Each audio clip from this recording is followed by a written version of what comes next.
माया भी आरती करवा रहे हैं। यदि मठा मिला तो नमक नहीं, यदि नमक मिला तो मठा नहीं,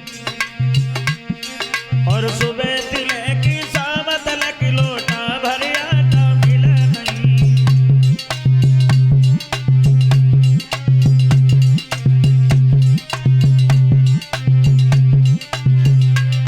और सर्दियों के महीना में क्या दशा थी सुदामा के घर में।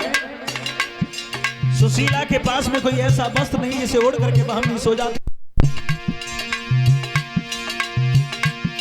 यदि शीश दबा तो पैर खुले, और पैर दबे सीना निकला, ऐसे भैया जीने में, अरे ऐसे भैया जीने में अब मरना या जीना निकला।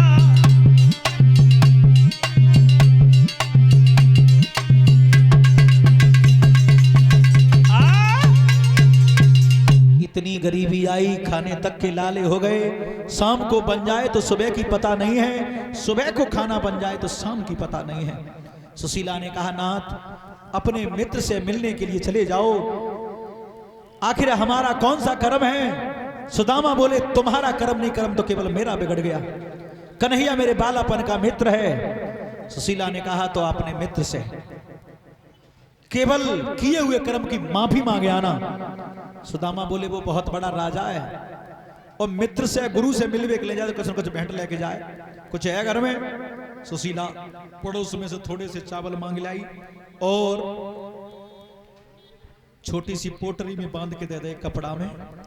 सुदामा चावल की पोटरिया बगल में दबा करके चले, धीरे धीरे द्वारका के गेट पर जाकर के खड़े हो गए।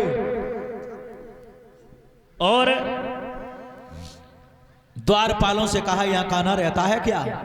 द्वारपाल बोले, तुम्हें बोलने का होश है, वो यहां के राजा हैं।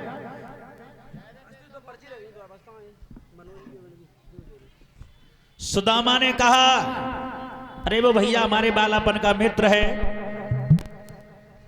एक द्वारपाल विचार कर रहा है, जब उनके मित्र आते हैं तो विमानों पर बैठ करके आते हैं। एक ये भी मित्र हैं जो इनके पैर में चप्पलें तक नहीं है। पर एक द्वारपाल को दया आ गई कि हो सकता है ये मित्र हो, तो द्वारपाल कन्हैया के सामने जाकर के खड़ा हो गया और बोला, अरे शीस पगान जगतन में जाने को आई बसो के गामा।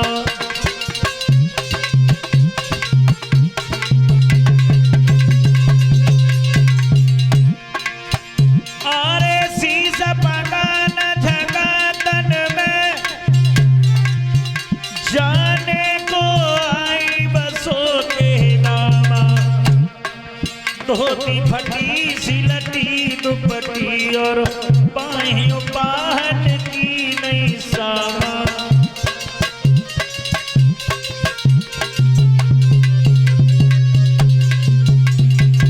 द्वार खड़ो तुझे दुर्बल एक रोचक सो बसुधाय विरामा।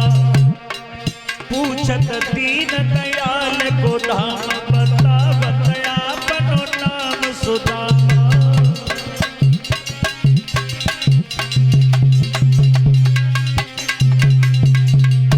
कहा। सुदामा आ गया। कन्हैया सुदामा का नाम सुनकर के दौड़े। उधर से जब सुदामा ने कन्हैया को देखा तो वो भी दौड़े। एक दूसरे की जेठ भल्ली उसी आसन पर जाकर के श्याम ने अपने मित्र को बिठाया जिस आसन पर खुद बैठते थे, और अपने नौकरों से कहा, कन्हैया ने पानी लाओ। परात में पानी मंगाया और कैसे बिहाल बिदा है न सो है कंटक जाल करे पग जोए। हाय महा दुख पाए सखा तुम आए तैन की दिन पोए।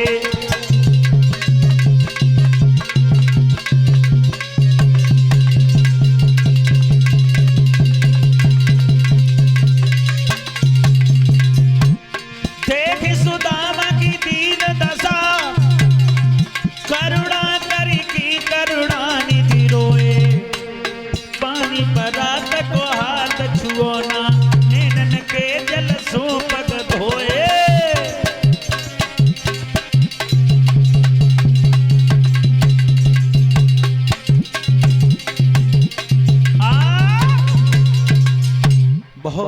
कन्हैया, इतने रोए।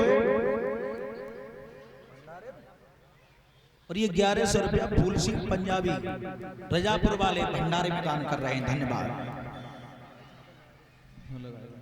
मेरे भगवत श्रोताओं, इतने रोए कि रोते रोते आंसुओं से पैर धो दिए।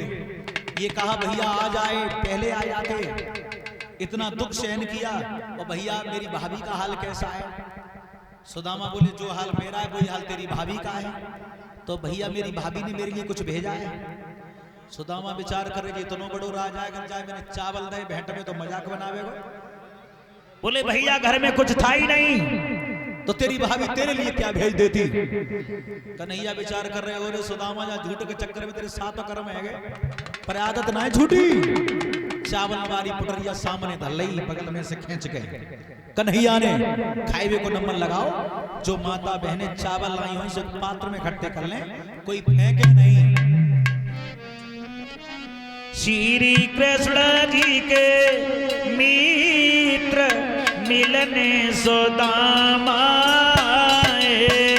श्री कृष्ण जी के मित्र मिलने सुदामा आए।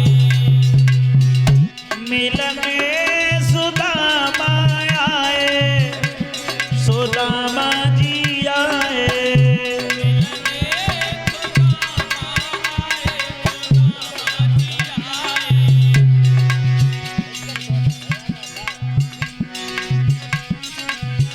श्री कृष्ण जी के मित्र मिलने सुदामा आए। श्री कृष्ण जी के मित्र मिलने सुदामा जी आए।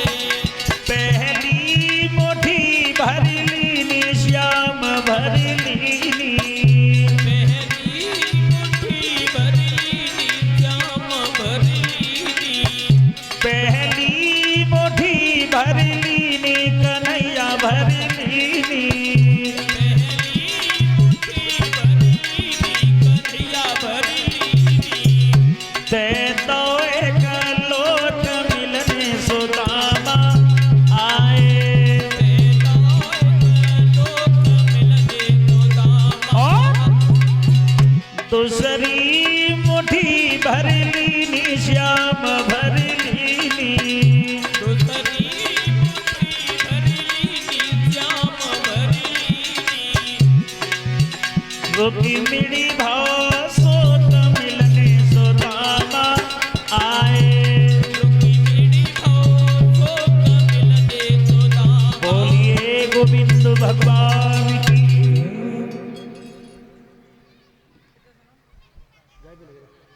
मेरे भगवत श्रोताओं,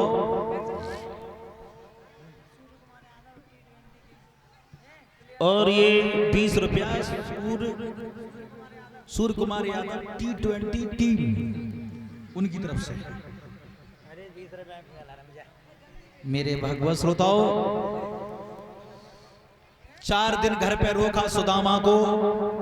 जब विदा किया तो कन्हैया ने अंत में एक फूल पकड़ा दिया। बोले भैया याद आए तो फिर ढूंढ जाइयो। सुदामा विचार कर रहे हमारे उधार के चावल खाएगा हम तो बेऊ नहीं दे पाएंगे। घरे लौट के आए, जैसे ही पहुंचे घर पे न झुपड़िया मिली न सुशीला। विचार करे अच्छे गए मित्र से मिले भीतर संगमरमर के भवन में थे। सुशीला झकरई मकर सोने से लदी हुई आई, सोने से लदी हुई आई। जिकई चले आ महाराज सभा पाओ है। सुदामा विचार कर रहे हो रे कन्हैया तूने मुझे इतना दे दिया, मैं तो चलते वक्त भी तुझसे सीधे नहीं बोला। सुदामा की गरीबी को दूर किया है। श्री सुखदेव जी समझाते हैं उत्तरानंदन परीक्षक, अब तुम्हारे सामने आसन लगा करके बैठ जाओ, अंतिम उपदेश करूंगा। 4 वेद 6 शास्त्र में बात लिखी है 2।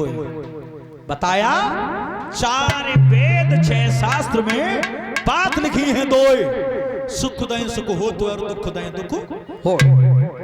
अंतिम उपदेश किया और परीक्षित महाराज ने आत्मा को खींच करके परमात्मा में लीन कर दिया। केवल शरीर बैठा रह गया। अब तक्षक चला है, सारा शरीर वज्र का हो गया था कि